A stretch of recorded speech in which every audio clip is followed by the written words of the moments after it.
చెప్పండి అమ్మా అందరూ కలిసి.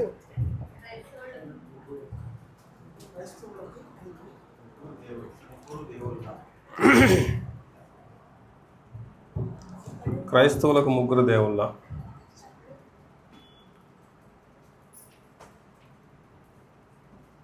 క్రైస్తవులకు ముగ్గురు దేవుళ్ళ అనే విషయాన్ని చూడబోతున్నాం.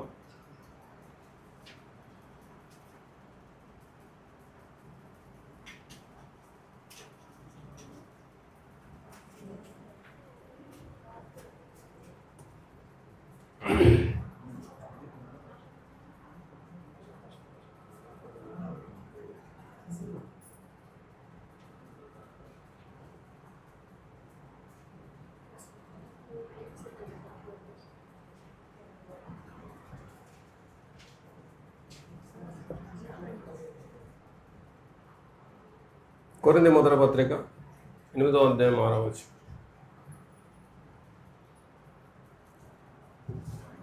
కొరింథీ మొదటి పత్రిక 8:6.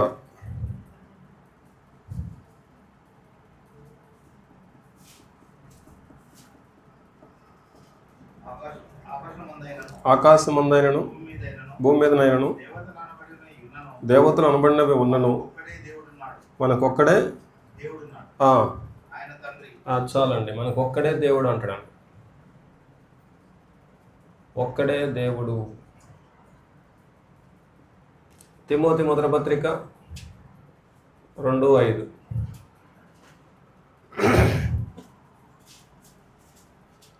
తిమోతి మొదటి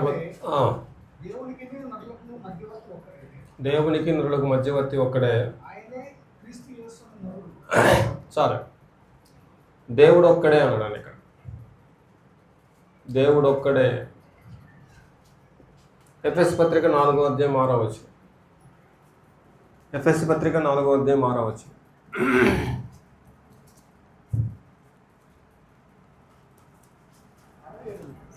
4:6 సార్. అందరికీ తండ్రి అయిన దేవుడు ఒక్కడే.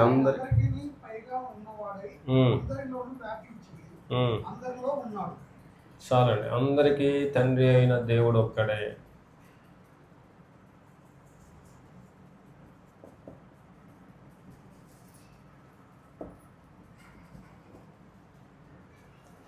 చెప్పండి, ఈరోజు నా వాక్యం పేరు చెప్పండమ్మా. క్రైస్తవులకు ముగ్గురు దేవుళ్ళ అనే విషయం చూస్తున్నాం మనం.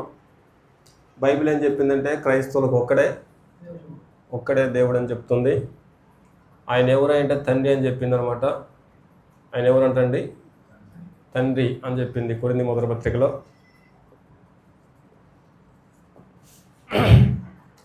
దేవుడు ఒక్కడే క్రైస్తవులకు.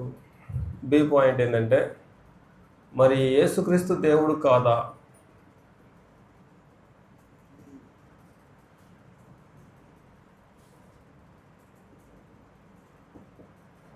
యేసుక్రీస్తు దేవుడు కాదా?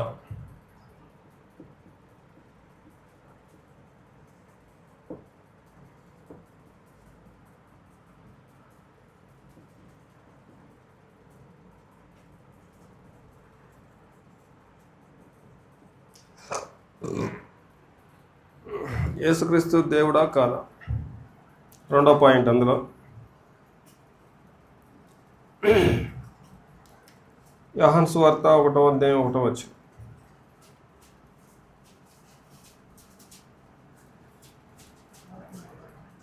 యోహాను సువార్త 1వ అధ్యాయం 1వ వచనం. ఆదియందు వాక్యము ఉండెను, వాక్యం ఏమై ఉన్నాడు అంటండి? వాక్యము దేవుడై ఉండెను అన్నాడండి. వాక్యము దేవుడై. కాబట్టి ఈ వాక్యం అంటే ఎవరు అనమాట అండి ఇక్కడ? యేసుక్రీస్తువా. కాబట్టి వాక్యం యొక్క సాక్ష్యం ఏం చెప్తుందంటే వాక్యము దేవుడై ఉన్నాడు అని చెప్పేస్తుంది. కాబట్టి ఆయనకు వాక్యం అనే పేరు ఉంది. ఆయనకి వాక్యం అనే పేరు ఉంది. కాబట్టి వాక్యం అంటే ఎవరో కాదు, సాక్షాత్తు యేసు ప్రభువారు. ప్రకటన గ్రంథము 19:13 చూడండి.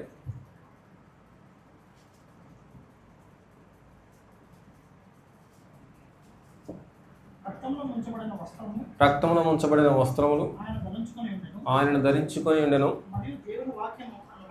వాక్యం అనే నామము అదిగోండి. యేసుక్రీస్తుకి ఒక పేరు ఉందట, చాలా పేర్లు ఉన్నాయి. యేసుక్రీస్తుకి ఉన్నటువంటి ఒక పేరు ఏంటంటే వాక్యం అనే పేరు. కాబట్టి ఇక్కడ యోహాను సువార్త 1:1 ఉన్నటువంటి వాక్యం అనే పేరు కలిగిన ఆయన ఎవరంటే ఎవరన్నమాట? యేసుక్రీస్తు వారు దేవుడు. 14వ వచనంలో కూడా అక్కడ చెబుతాడు, ఆ వాక్యమే కృపాసత్య సంపూర్ణంగా మన మధ్య నివసించను. కాబట్టి శరీరధారిగా నివసించాడు యేసుక్రీస్తు. మొదటి సాక్ష్యం ఎవరంటే వాక్యమే సాక్ష్యం చెప్తా ఉంది ఆయన దేవుడు అని. ఏమని చెబుతుందంటండి? దేవుడు అని. రెండవదిగా సాక్ష్యం 2, యెహోవా దేవుడు సాక్ష్యం చెప్తున్నాడు యేసు ప్రభువారి గురించి. యెహోవా దేవుడు సాక్ష్యం చెప్తున్నాడు. ఏమని చెబుతున్నాడు? హెబ్రీ పత్రిక 1వ అధ్యాయము 8వ వచనం.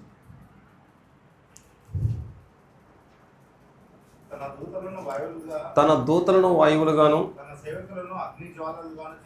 చేసుకునేవాడు అని తన దూతలను గూర్చి చెప్పుచున్నాడు కానీ తన కుమారుని గూర్చి అయితే దేవా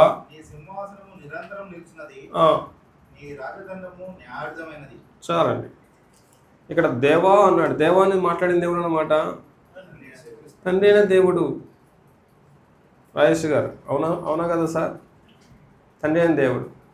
6వ వచనం నుంచి చదవండి, లేకపోతే ఇంకా క్లియర్గా ఉంటుంది.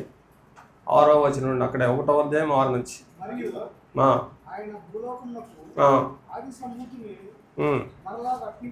ఇక్కడ ఆయన అంటే యెహోవా దేవుడు. యెహోవా దేవుడు భూలోకానికి ఆది సంభూతిని అంటే యేసుక్రీస్తుని మరలా రప్పించినప్పుడు దేవుని దూతలందరూ యేసుక్రీస్తుకి నమస్కారం చేయవాలని చెప్పుచున్నాడు. చెప్పేది ఎవరు? యెహోవా దేవుడా. తన దూతలను వాయువులుగాను సేవకులను చేసుకుని వాడు చెప్పుచున్నాడు యెహోవా దేవుడు. కానీ కుమారుని గురించి అయితే దేవా అదిగండి.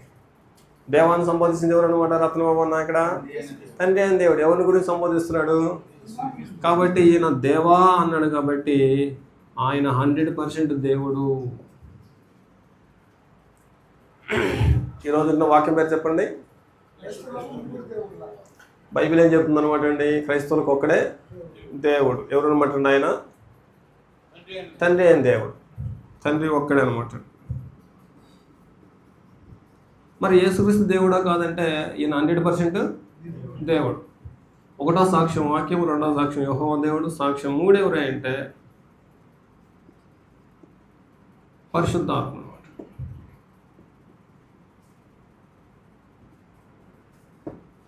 రోమపత్రిక 9వ అధ్యాయం 5-6 వచనం. రోమపత్రిక 9వ అధ్యాయం 5-6 వచనం. పితరులు వీరివారు క్రీస్తు వీరిలో పుట్టెను.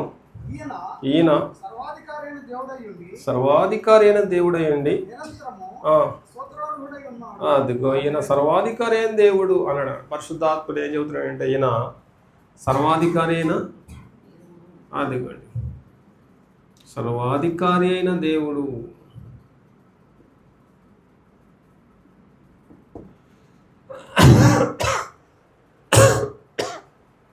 కాబట్టి యేసుక్రీస్తు దేవుడా కాదండి బైబిల్ ప్రకారంగా? యేసుక్రీస్తు బైబిల్ ప్రకారంగా దేవుడు, అందులో డౌటే లేదనమాట. మూడవదిగా దేవుడైన యేసుక్రీస్తుకు దేవుడు ఉన్నాడు అనమాట. దేవుడైన క్రీస్తుకు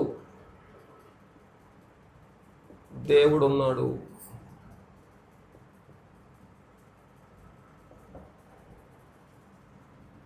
దేవుడైన యేసుక్రీస్తుకు దేవుడు ఉన్నాడు.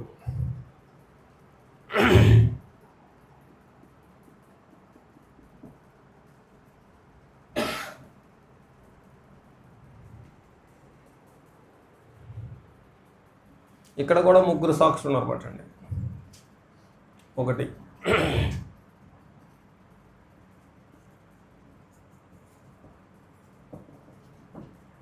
యేసుక్రీస్తు వారే చెబుతున్నాడు. ఎక్కడంటే యోహాను సువార్త 20వ అధ్యాయము 17వ వచనం.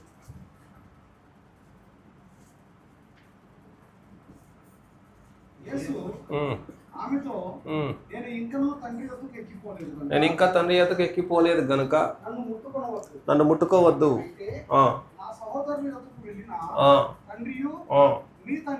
నా తండ్రియు అన్నాడు.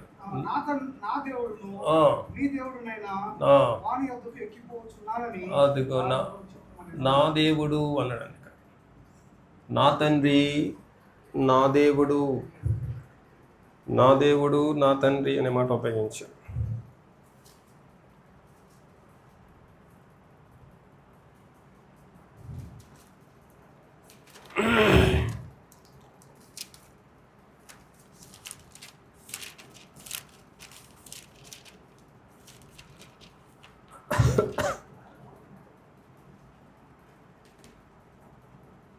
మత్తయి సువార్త 27:46. మత్తయి సువార్త 27:46. ఇంచుమించు 3 గంటలప్పుడు యేసు బిగ్గరగా కేక వేసెను.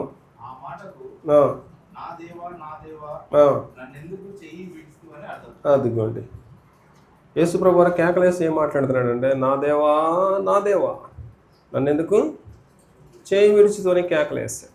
కాబట్టి యేసు ప్రభు వారికి దేవుడు ఉన్నట్టు యేసు ప్రభు వారే సాక్ష్యం చెప్తున్నాడు. మార్కు సువార్త 15వ అధ్యాయం 33-34 వచనాలు.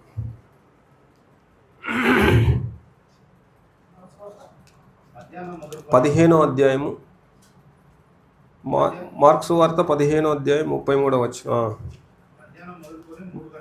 3 గంటల వరకు చీకటి కమ్మెను. 3 గంటలకు యేసు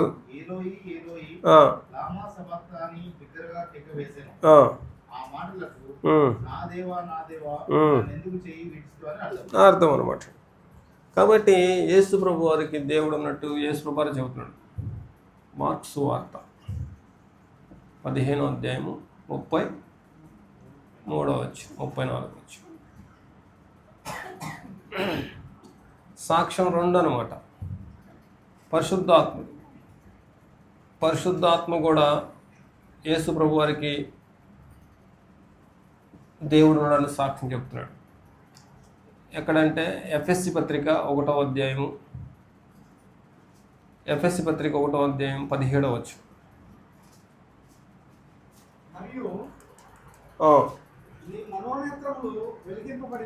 తీసారండి. ఎఫ్ఎస్సి పత్రిక 1:17 చూడండి ఒకసారి.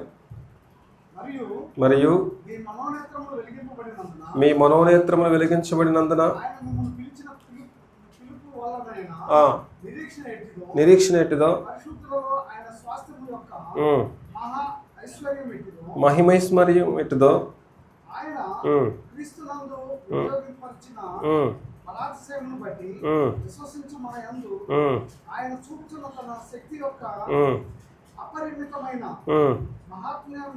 మహత్యం ఎట్టిదో యొక్క అది ఎవరికి దేవుడు అంటే అయినా ఎవరికి దేవుడైనా అది పరిశుద్ధాత్ముడు చెబుతున్నాడు.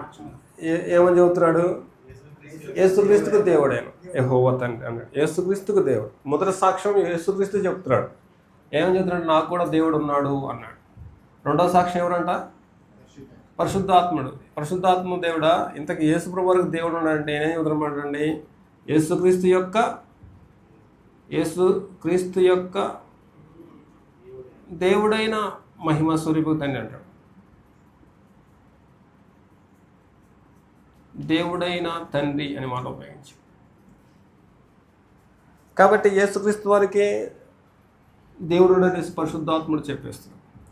సాక్ష్యం 3 అన్నమాట. సాక్ష్యం 3 ఎవరంటే సాక్షాత్ యెహోవా దేవుడే సాక్ష్యం చెప్తున్నాడు.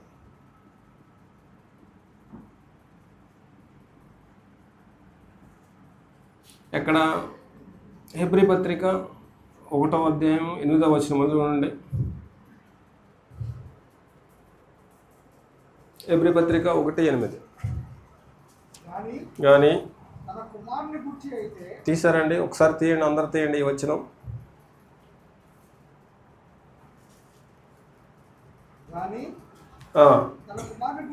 తన కుమారుని గురించి అయితే దేవా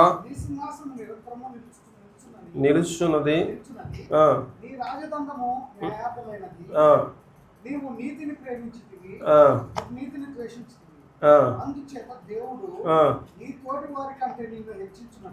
దేవుడు అందరి బైబిల్ ఇలాగే ఉందా వేరేగా ఉందండి? చూడండి ఒకసారి. దేవుడు అనే దగ్గర నుంచి చదవండి. అందుచేత దేవుడు అనే ఇక్కడ నీ దేవుడు అన్నాడు. నువ్వు చదువు, నా మాట చదవండి. రాజేష్ చదువు, ఆ మాట చదువు, లేకపోతే అక్కడ నుంచి చదవండి. అందుచేత దేవుడు నీ దేవుడు, దేవుడు నీ దేవుడు అన్నాడు. అనందన్న కొన్ని బైబిల్లో ఆ మాటని మిస్ చేశారు ప్రింటింగ్లో. కానీ పాత ప్రింట్లో ఏం రాశారంటే దేవుడు నీ తోటి వారికంటే అన్నాడు అన్నమాట. ఉందా సార్ మీ బైబిల్ ఎలా ఉంది సార్ రాజేష్ గారు? లేదా మీరు ఇంగ్లీష్ బైబిలా? నీ తోటి వారికి అని ఉంది. నీ దేవుడు అనేది ఉండాలి అక్కడ. మీ బైబిల్ ఎలా ఉంది సార్? నీ దేవుడు ఉందా? కొరియా ప్రింట్లో ఖచ్చితంగా ఉంటుంది అన్నమాట. దేవుడు నీ తోడి వారి కంటే అనే మాటని నొక్కి చెప్తారు అన్నమాట. ఇక్కడ ఉదాహరణకు మనం చూస్తే అక్కడ 45వ కీర్తన చూడండి. కీర్తన గ్రంథం 45వ కీర్తన. ఏమ్మా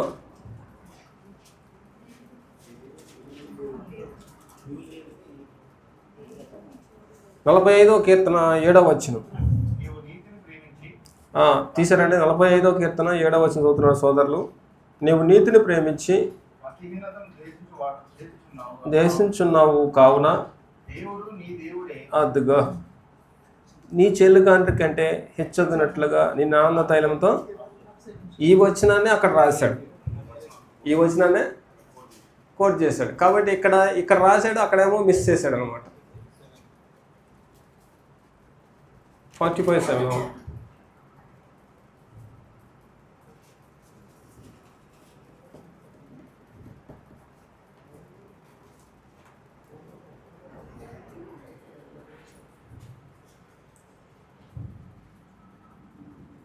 కీర్తనలు 45:7 దేవుడు నీ దేవుడు అన్నాడు అన్నమాట. నీ దేవుడు నీ తోటి వారి కంటే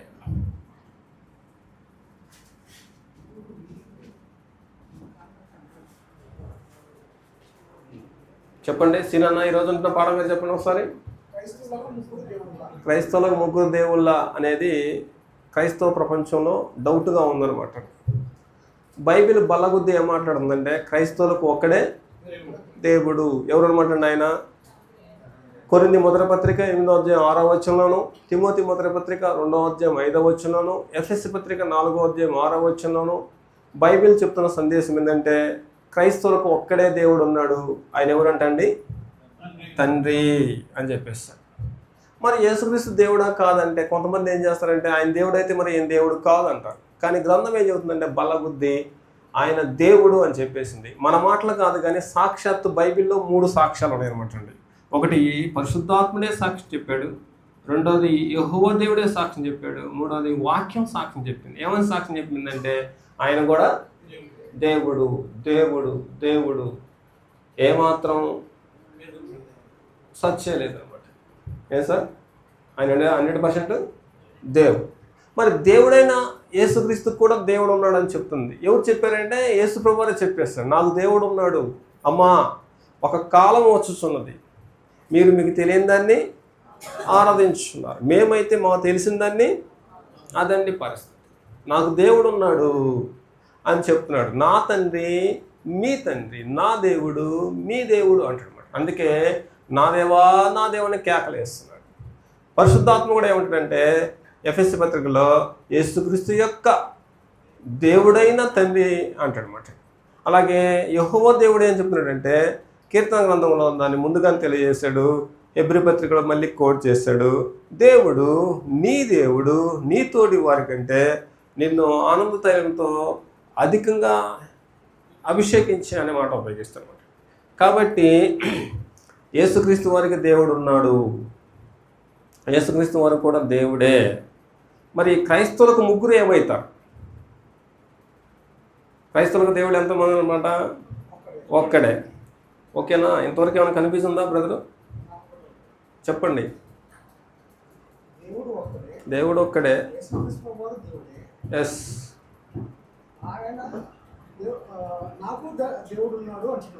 అవును.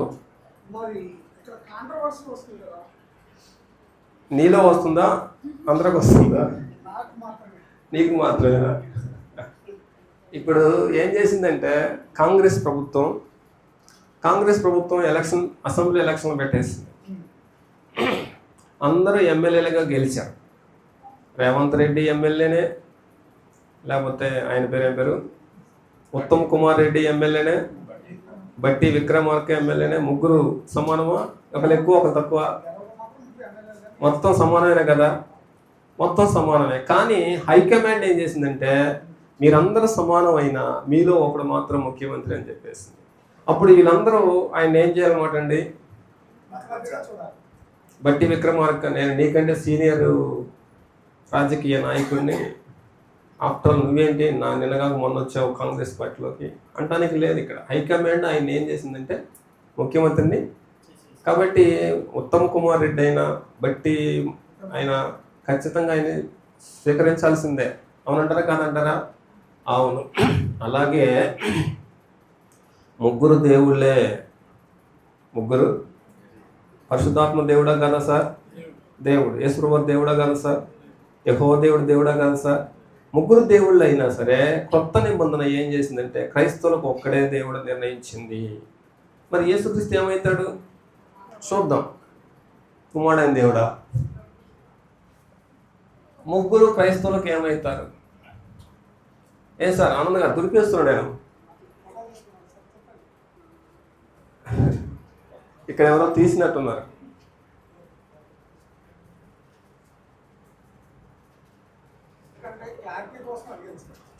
నువ్వేదో నన్ను ఇబ్బంది పెట్టాలని అడుగుతున్నావులే, అంతేనా? అర్థమైందా?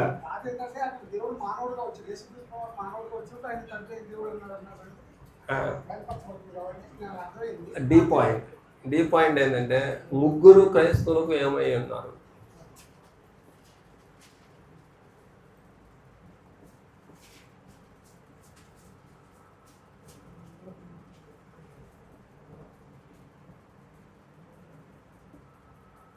ముగ్గురు క్రైస్తవులకు ఏమై ఉన్నారు? కొరింథీ మొదటి పత్రిక 8వ అధ్యాయం 6వ వచనం.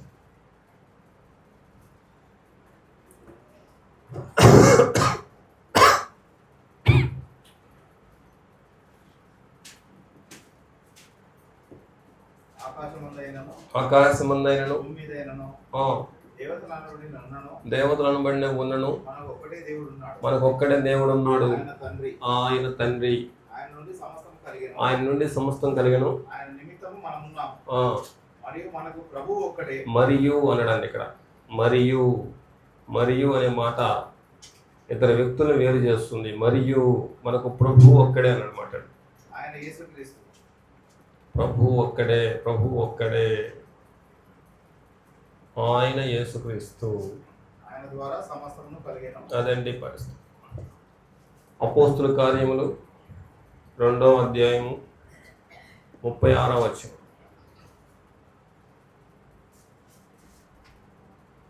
మీరు సిలువ వేసిన యేసుని దేవుడు ప్రభువుగాను క్రీస్తుగాను నియమించెను. అదండి నియమించెను అనండి. ప్రభువుగా నియమించెను. ప్రభువుగా నియమించెను. ఇందాక మనం చెప్పుకున్నాం చూసావా? ఇందాక మనం ఏం చెప్పుకున్నాం సార్ రాజేష్ గారు? కాంగ్రెస్ హైకమాండ్ ఏం చేసిందంటే రేవంత్ రెడ్డిని సీఎంగా నియమించింది. పరలోక ప్రభుత్వం ఏం చేసిందంటే యెహోవా దేవుణ్ణి తండ్రిగా మనకు పరిచయం చేసింది క్రైస్తవులకు.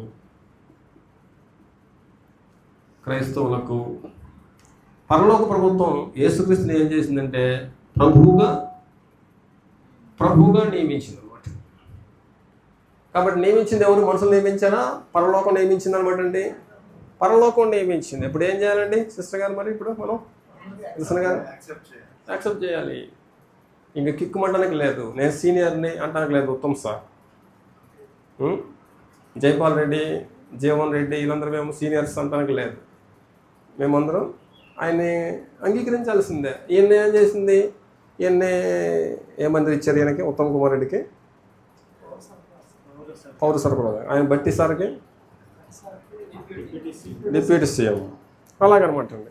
వాళ్ళకి ఏదైతే కేటాయించిందో కేటాయించంగా ఉందన్నమాట. ఇప్పుడు క్రొత్త నిబంధన యేసుక్రీస్తునేమో క్రైస్తవులకు ప్రభువుగా నియమించింది, యెహోవా దేవుడేమో తండ్రిగా నియమించింది, పరిశుద్ధాత్మనేమో ఆదరణకర్తగా నియమించింది.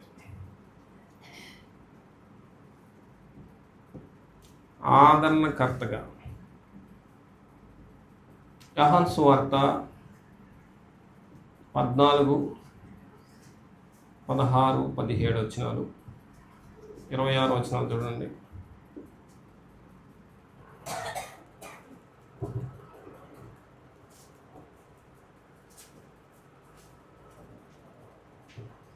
నేను తండ్రిని వేడుకుంటున్నాను, మీ యొద్ద ఎల్లప్పుడూ ఉండుటకై ఆయన వేరొక ఆదరణకర్తను ఆత్మను మీకు అనుగ్రహించును.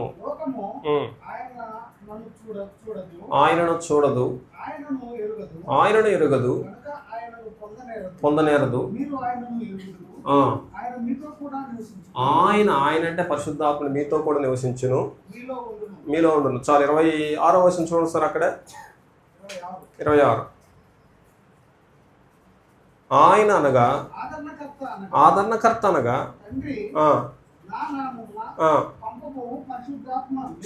చాలండి, చాలు. తండ్రి నా నామమున పంపబోయే పరిశుద్ధాత్మ. కాబట్టి ఆదరణకర్త అంటే పరిశుద్ధాత్మ, ప్రభు అంటే యేసుక్రీస్తు, తండ్రి అంటే యెహోవా దేవుడు. కాబట్టి క్రైస్తవులకు తండ్రి ఒక్కడే యెహోవా దేవుడు, క్రైస్తవులకు ప్రభు ఒక్కడే యేసు క్రీస్తు, క్రైస్తవులకు ఆదరణకర్త పరిశుద్ధాత్మ అన్నమాట. సార్ చెప్పండి, ఏదో మీరు ఇందాక ఏదో రేజ్ అయ్యారు.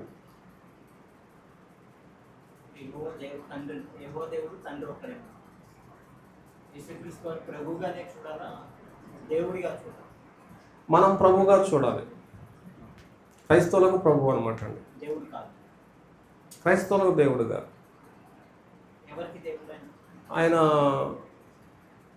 ఆయన దేవుడుగా నియమించబడ్డాడు. ఆయన దేవుడుగా ఉన్నాడు. ఎవరికి దేవుడు అనేసి నియమించబడలేదుగా. పరలోక ప్రభుత్వం ఎవరికైతే దేవుడిగా నియమించాడో అలాగే దేవుడు అవుతాడు, కానీ నియమించలేదు. కాబట్టి మనము ఆయన దేవుడు, కానీ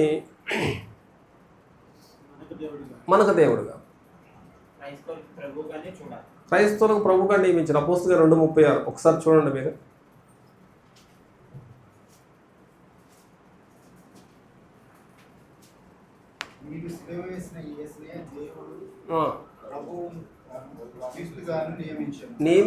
నియమించింది ఎవరు? తండ్రి అయిన దేవుడు. ఎఫెసు పత్రిక 1వ అధ్యాయం 22వ వచనం. ఎఫెసు పత్రిక 1:22 తీశారండి, కొంచెం అందరూ తేనేయండి.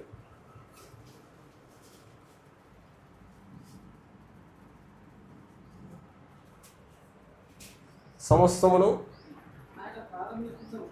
ఆయన పాదముల క్రింద ఉంచి, అంటే యేసుక్రీస్తు పాదముల క్రింద ఉంచి. లేకపోతే 20వ వచనం చదవండి మీరు.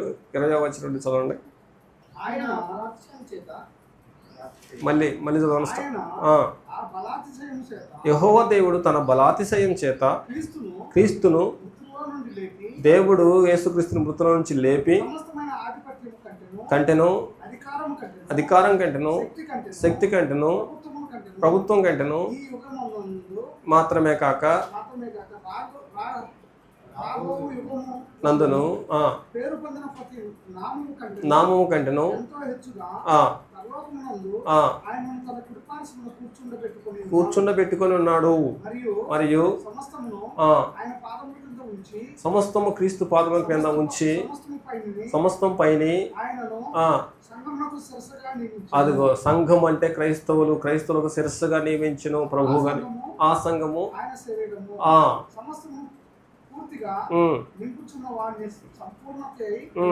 కాబట్టి సంఘానికి శిరస్సు, సంఘానికి ప్రభువుగా నియమించాడు పరలోక ప్రభుత్వం యేసుక్రీస్తుని. సంఘం అంటే బ్రదర్ ఎవరన్నమాట? క్రైస్తవ సమూహమే సంఘం అన్నమాట అండి. కాబట్టి సంఘానికి దేవుడు ఉన్నాడు, తండ్రి ఉన్నాడు, ఆయన యెహోవా దేవుడు. సంఘానికి ప్రభువు ఉన్నాడు, ఆయన యేసుక్రీస్తు శిరస్సు. ఓకేనా? సంఘానికి ఆదరణకర్త ఉన్నాడు, ఆయన పరిశుద్ధాత్మ. కాబట్టి పరలోక ప్రభుత్వము వీరిని ఎలా నియమించింది, వాళ్ళతో మనం అలాంటి ఆత్మ సంబంధమైన బాంధవ్యంతో కొనసాగాలన్నమాట. కాబట్టి మనం గిన తొందరపడి ఈయన కూడా మనకు దేవుడు అని అనుకోండి, దేవుడైతే ఆరాధించవచ్చు కదా అంటారు. మళ్ళా సాయంత్రం రేపు ఉదయం ఒక పాఠం వస్తుంది దీనికి సంబంధించి, దాని గురించి ఆలోచన చేద్దాం. అలాగనమాట అండి. మరి ఆయన దేవుడే, ఈయన దేవుడే కాబట్టి డినామినేషన్ చేసినట్టుగా ముగ్గురిని ఆరాధించాలి కదా, ముగ్గురిని ఆరాధించవచ్చు కదా అనే ప్రశ్న వస్తుంది అనమాట. మళ్ళీ దేవుడైతే ఆరాధించాలి కదా. యేసుక్రీస్తు వారు ఏమంటాడు? అమ్మా మీకు తెలియని దాన్ని మేము మాకు తెలిసిన దాన్ని, కాబట్టి నేను కూడా తండ్రిని ఆరాధిస్తాను అన్నాడు యేసుప్రభువు వారు. నేను కూడా తండ్రిని ఆరాధిస్తాను. కాబట్టి నా దేవా అనే మాటలో మనకు అర్థమయ్యే భాష ఏంటంటే, భావం ఏంటంటే, నా ఆరాధ్య దేవుడా అని అర్థం అనమాట. నా ఆరాధ్య దేవుడా, నన్ను ఎందుకు చేయి విడిచిపెట్టావయ్యా, నీ ఎడబాటు నేను తట్టుకోలేకపోతున్నాను అని కేకలేస్తున్నాడు. దేవునితో ఎడబాటు యేసుక్రీస్తు తట్టుకోలేకపోతున్నాడు. తన ఆరాధ్య దేవుడితోటి, ఆరాధ్య దేవుడైన యెహోవా దేవుడిని యేసుక్రీస్తు వారు ఆరాధిస్తాడు. మనము యేసుక్రీస్తు వారిని ప్రభువుగా నియమించారు కాబట్టి ప్రభువుగానే మనం ఆయన్ని సేవించాలన్నమాట. పరిశుద్ధాత్మని ఆదరణకర్తగా మన కోసం ఏర్పాటు చేసిన కాబట్టి ఆదరణకర్తతో సహవాసంలో కొనసాగాలన్నమాట. చెప్పండి సార్, విల్సన్ గారు ఇంకేమైనా ఉందా డౌట్? ఏనా రత్నబాబు అన్న సీరియస్గా చూస్తున్నారు, చెప్పండి. రాజేష్ గారు మీరేదో చెప్పండి. కొన్ని పాటల్లో కొన్ని మార్పులు చేర్పులు చర్చ్ ఆఫ్ క్రైస్ట్ దాంట్లో కొన్ని జరుగుతున్నాయి. రీసెంట్గా మార్చిన పుస్తకంలో ఆంధ్ర నుంచి వచ్చినాయి. ఓకే, పుస్తకాల్లో యెహోవా దేవుడి గురించి రాయబడింది, కానీ యేసు ఇంతకుముందు పాట పాడిన వాటిల్లో క్రీస్తు గురించి కూడా రాయబడి ఉంటుంది. అవును, ఆ వచనాలను తీసేసి పాడుతున్నారు. అది ఎంతవరకు సబబు అన్న విషయం కరెక్ట్. కాకపోతే మనము మార్చుకోవడం మంచిదే. ఎందుకు మళ్ళీ లేఖనానికి వ్యతిరేకంగా పాడటం? నేను అంతకుముందు చెప్పాను కొన్ని పాటలు.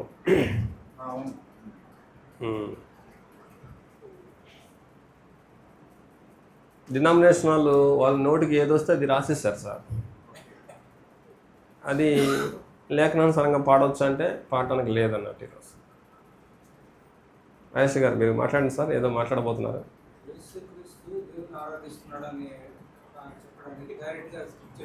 అదే యోహాను సువార్త 4:22 చదవండి ఒకసారి. ఆయన భూమి మీద ఉన్నప్పుడు చేసిన, ఎందుకంటే ఆయన 3 సార్లు ప్రతి సంవత్సరం 3 పండుగలు ఆచరించాడు. పండుగలు ఆచరించడము లేక యూదులు పిలువబడడం, సున్నతి చేయబడడం, ఇవన్నీ భూములకు సంబంధించిన విషయం. నేను అడుగుతున్నది పరలోక ముందు యేసుక్రీస్తు దేవుని గుడి పార్శ్వను కూర్చొని మనం కొరకు విజ్ఞాపన చేసుకున్నాం, అంతవరకు మనకు తెలుసు. ఆయన ఆరాధిస్తున్నాడు అనే దానికి ఎవిడెన్స్ యోహాను సువార్త అదే ఎబ్రీ పత్రిక 4:14.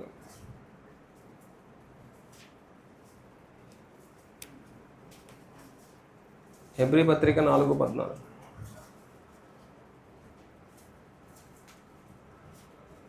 ఆకాశ మండలం గుండా వెళ్ళిన దేవుని కుమారుడు యేసు అనే గొప్ప ప్రధాన యాజకుడు మనకు ఉన్నాడు. యేసు మనకి ఏమవుతాడంటండి? గొప్ప ప్రధాన యాజకుడు. 8వ అధ్యాయము 4వ వచనం. ఎబ్రీ పత్రిక 8వ అధ్యాయం 4వ వచనం. ధర్మశాస్త్ర ప్రకారం చదవండి.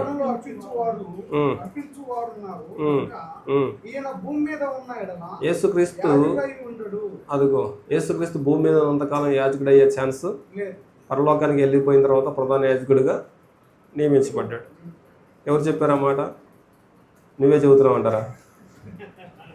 ఓకే, క్లియర్గా ఉందా? ఈ మాట వరకు క్లియర్గా ఉందా సార్? రైట్. ఇప్పుడు ఇంతకు యేసుక్రీస్తు మనకి ఏమవుతాడంట? ప్రభువు, ప్రధాన యాజకుడు.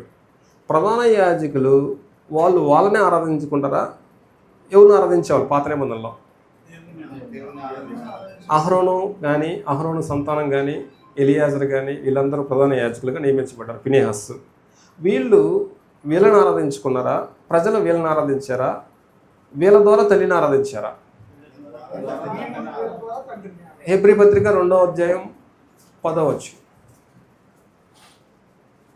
హెబ్రీ పత్రిక 2, 10, 11 వచనాలు. ఎవరి నిమిత్తము హెబ్రీ పత్రిక 2, 10 చదువుతున్నాడు సోదరులు. తీసారండి కొంచెం దయచేసి చూడండి. 2, 10 ఉన్నవో కలుగుచున్నవో ఆయన అనేకులైన కుమారులను మహిమకు తెచ్చుండగా కర్తను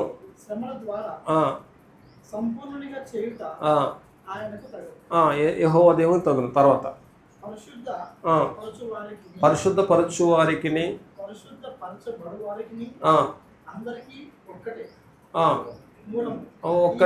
ఒక్కడే మూలం. ఒక్కడే మూలం అంటే ఎవరన్నమాట? యేసుక్రీస్తు ఒక్కడే మూలం. తర్వాత ఈ హేతువు చేత పిలుచుటకు ఆయన అంటే యేసుక్రీస్తు వారు సిగ్గుపడక నీ నామమును నా సహోదరులకు ప్రచురపరుతును. సమాజం మధ్య, సమాజం అనే దగ్గర నెంబర్ వేసారు చూడండి. అంటే సంఘం మధ్య యేసుక్రీస్తు వారు ఏం చేస్తారంట? నీ నామాన్ని ఇటు చూడండి సార్ రాజేష్ గారు. నీ నామాన్ని ప్రచురపరుస్తాను. ఎవరితో మాట్లాడుతున్నాడు ఇక్కడ? తండ్రితో మాట్లాడుతున్నాడు. తండ్రి, సంఘం మధ్య, సమాజం మధ్య నీ కీర్తిని గానం చేస్తాను, నీ నామాన్ని ప్రచురం చేస్తాను అంటున్నాడు. మాట్లాడేది ఎవరు? యేసుక్రీస్తు వారు. ఎవరితో మాట్లాడుతున్నాడు? యెహోవా దేవునితో. ఎక్కడుండి చేస్తారంటే ఆయన సంఘంతో కలిసి కీర్తిని గానం చేయటము, యెహోవా నామాన్ని ప్రచురం చేయటము చేస్తారన్న. ఇది ఎవరు చేసే పని? ప్రధాన యాజకుడు చేసే పని. ఈ ప్రధాన యాజకుడు చేసే పనిలో ఆరాధన కనపడుతుందా, కనపడలేదా మనకు? అలాగనమాట.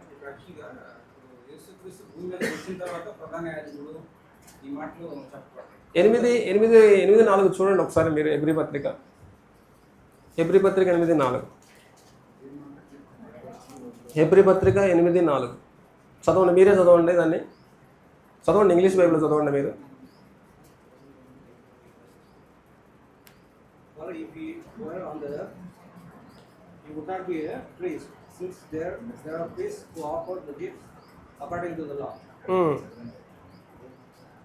చట్ట ప్రకారంగా ఆయన భూమి మీద ఉన్నంత కాలము ప్రధాన యాజకుడు అయ్యే ఛాన్సే లేదు. ఇల్సన్ గారు చదవండి సార్. ఇప్పుడు మీరు తెలుగులో చదవండి. అదిగో చట్ట ప్రకారంగా కనుక ఉన్నంత కాలము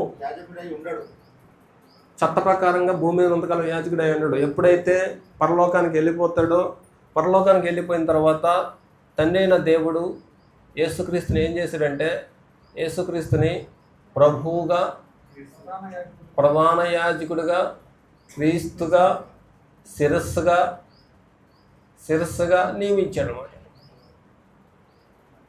ఓకే, కాబట్టి ఈయన ప్రభువుగా సంఘాన్ని పరిపాలన చేస్తుంటాడు.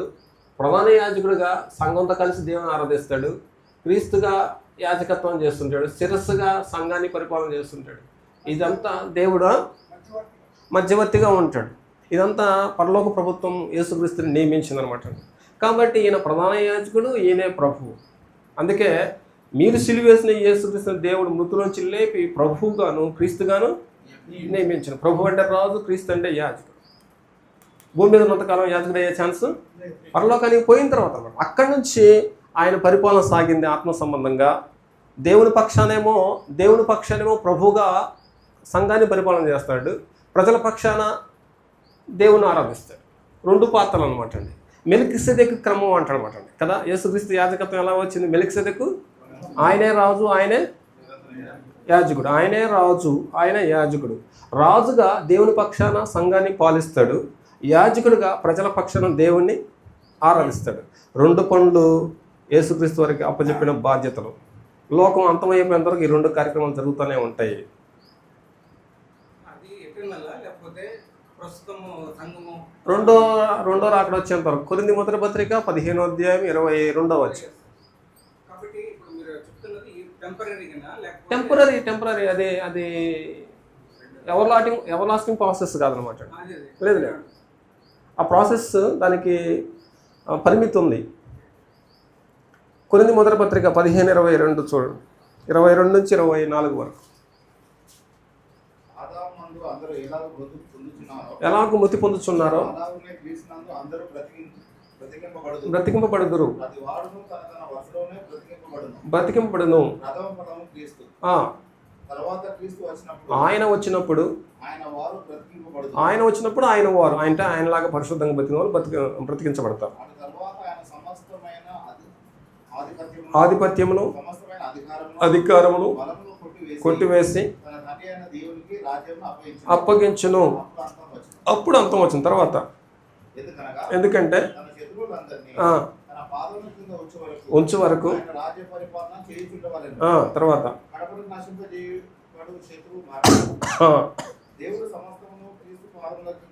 ఉంచి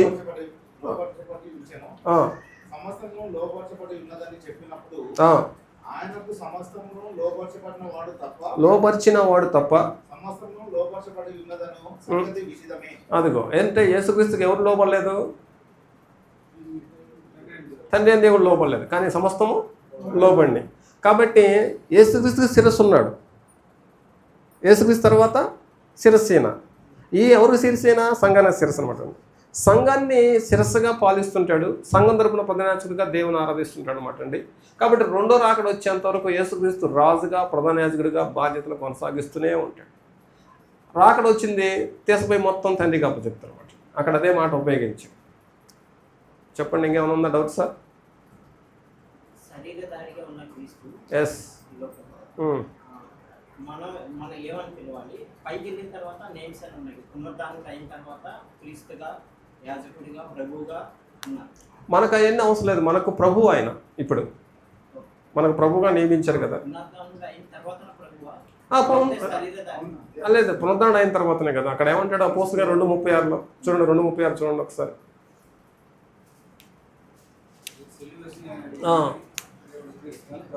నియమించారు.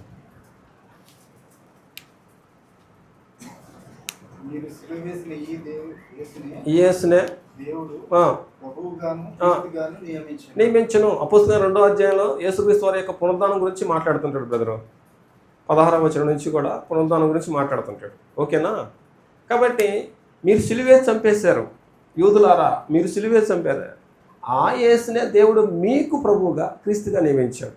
కాబట్టి మీరు సచ్చినట్టు ఆయన్ని ప్రభువుగా అంగీకరించాల్సిందే, వేరే దిక్కే లేదు. అప్పుడు అయ్యలారా మేమేం చేయాలి అంటారు. ఓహో, మమ్మల్ని ఉద్ధరించడానికి వచ్చిన యేసుక్రీస్తుని మేము చంపేసుకున్నామా? అలాగైతే ఇప్పుడు మేమేం చేయాలి? మీరు ఇప్పుడు ఏం చేస్తారంటే పాపక్షమాపణ నిమిత్తం మీరు మారు మనసు పొంది ప్రతివాడు యేసుక్రీస్తు నామములో బాప్తిసము పొందండి అన్నమాట. కాబట్టి మీరు సిలువే చంపిన యేసుక్రీస్తుని దేవుడు మృతుల నుంచి లేపి ప్రభువుగా క్రీస్తుగా నియమించాడు. కాబట్టి మనకు ప్రభు ఒక్కడే అన్నాడు. మనకు ప్రభు ఒక్కడే, ఆయనే ప్రభు అయిన యేసుక్రీస్తు వారు. మన తండ్రి ఒక్కడే, ఆయన తండ్రి. మనకు ఆదరణకర్త ఒక్కడే, ఆయన పరిశుద్ధాత్మ. కాబట్టి క్రైస్తవులు ఈ ముగ్గురితో ఇలాంటి బాంధవ్యం కలిగి ఉండాలి. రెండో రాకడ వచ్చేంత వరకు. రెండో రాకడ తర్వాత మళ్ళీ సిస్టమ్ మారుద్ది, అది ఇంకా బయలుపరచబడలేదు, అది వేరే విషయం. చెప్పండి. క్రీస్తు సంఘంతో కలిసి దేవుణ్ణి గణపరుస్తారు. 2:11 చదివారు కదా మీరే చదివింది ఇందాక. అర్థమైందా? చదవండి, లేకపోతే డౌట్గా ఉంటే.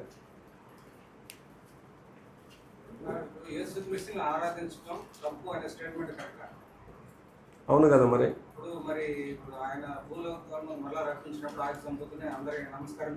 నమస్కారం చేయటం వేరు, ఆరాధించడం వేరు కదా సార్. దేవదూతలు అన్నాడు, దేవదూతలు అంటాడు అక్కడ. దూతలందరూ అన్నాడు, పరిశుద్ధులందరూ అని రాయలేదు అక్కడ. మీరు చదివిన దాంట్లో హెబ్రీ పత్రిక 1:6లో దేవదూతలందరూ ఆయన నమస్కారం చేయవాలని అంటాడు. ఒకటేంటంటే సార్ ఇంగ్లీష్లో 2 పదాలకు ఒకే వర్డ్ ఉపయోగించబడింది సార్. కాబట్టి ఉదాహరణకు మనం ఏం చెప్పదలుచుకుంటే ప్రాణానికి లైఫ్ అన్నాడు, జీవానికి కూడా లైఫ్ అన్నాడు అనమాట. కాబట్టి లైఫ్ అని ఉంది కాబట్టి 2 ఒకటే అంటే కుదరదు.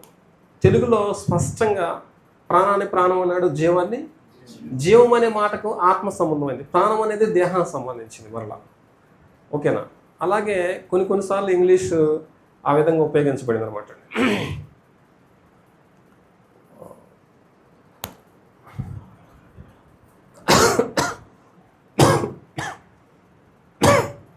కాబట్టి ఇప్పుడు మనము యేసుక్రీస్తుని ప్రభువుగా అంగీకరించాలి. పేతురు రాసిన మొదటి పత్రిక 3:16.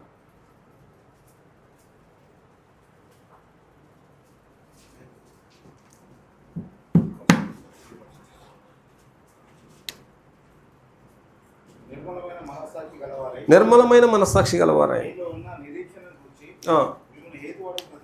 ప్రతివానికి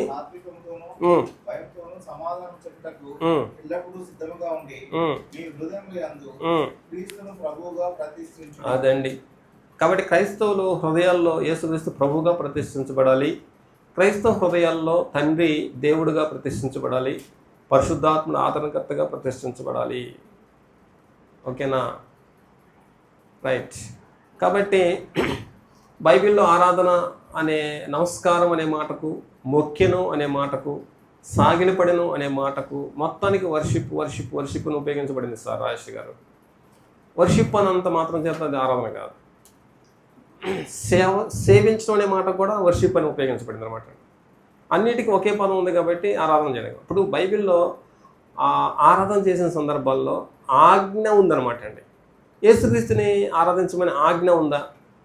ఉదాహరణకు జ్ఞానులు ఉన్నారు. జ్ఞానులు వచ్చేసి ఆ బాలుడి దగ్గర సాష్టాంగ పడిన అంటారు, సాగిల పడిన అంటారన్నమాట. సాగిల పడిన అనే దగ్గర వర్షిపుడు అని ఉంటుంది అన్నమాట. సాగిల పడిన అనే ఇప్పుడు ఇంతకీ ఆ జ్ఞానులు అనే వాళ్ళు భక్తిహీనులు చేసేది ఎలా ఆరాధన అవుతుంది? ఆరాధన అంటే అర్థం ఏంటంటే విల్సన్ గారు, యెహోవా దేవుడు ఆజ్ఞ ప్రకారంగా చేసేదాన్ని ఆరాధన అన్నాడు.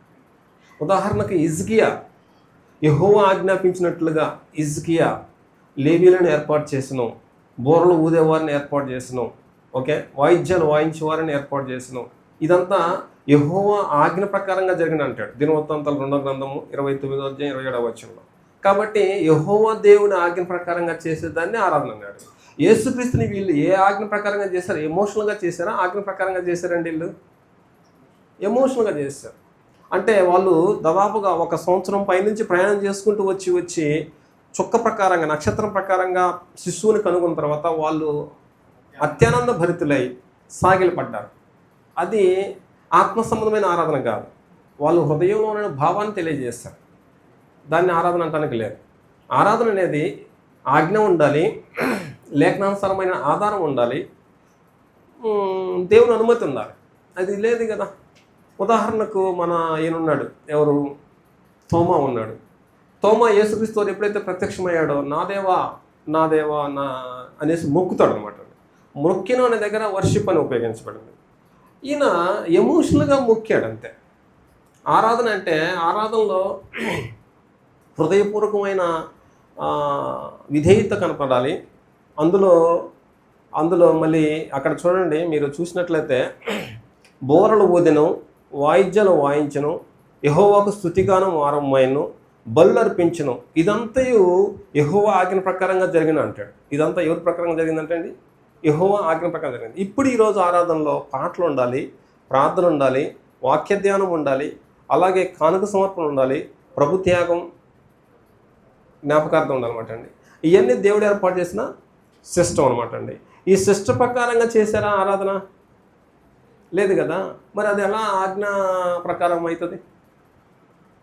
కాబట్టి యేసుక్రీస్తు సంఘంతో కలిసి దేవుని ఆరాధిస్తున్నారు అనేసి గ్రంథంలో మనకు ఆధారం ఉంది. నేను కూడా తండ్రిని ఆరాధిస్తాను, మీకు తెలియని దాన్ని మేము మాకు తెలిసిన దాన్ని ఆరాధిస్తున్నాం అనమాట. ఇప్పుడు ఈయన ప్రధాన యాజకుడు. ఎంతకాలం ప్రధాన యాజకుడు అనమాట అండి? కాబట్టి ప్రధాన యాజకుడిని ఎవ్వరు కూడా ఆరాధించలేదు. ఆరాధించడానికి అవకాశమే. మరి ఎలాగ ఆరాధించాలి? కొంతమంది అపార్థం చేసుకున్నారు సార్. కాబట్టి కొంచెం మనం అర్థం చేసుకోవాలి. బ్రేక్ తీసుకుందాం. అంటే ఈ లెక్కన మనం ప్రేయర్ చేసేటప్పుడు కూడా చాలా తప్పుగా ప్రేయర్ చేస్తున్నాం. అంతే కదా, ఇందాక ఫస్ట్ చెప్పింది దానికోసం నేను అది లేదు. ఇప్పుడు అసలు నేను ఇందాక ఫస్ట్లో మీరు చెప్పిన మాట మీకు గుర్తుందో లేదో, తండ్రినే మాట్లాడాలి, ప్రభువుని మాట్లాడాలి, అంతేగాని ఇద్దరిని కులమం చేసి మాట్లాడడానికి లేదు. తొందరపడి మాట్లాడితే మాత్రం మళ్ళీ ప్రార్థన అంగీకరించబడదు కదా, ఇబ్బంది అవుతుంది. అవును కదా. మరి అంటే ప్రతిదీ కూడా క్షుణ్ణంగా పరిశీలన చేయబడుతూ ఉంది. మనం కొంచెం ఒళ్ళు దగ్గర పెట్టుకొని చేయాల్సిన కార్యక్రమం అన్న. నోటికి వచ్చిందల్లా మాట్లాడితే కుదరదు అన్నమాట. సందర్భాన్ని బట్టి వాక్యానుసారంగా ప్రార్థన చేయాలి. బ్రేక్ తీసుకో.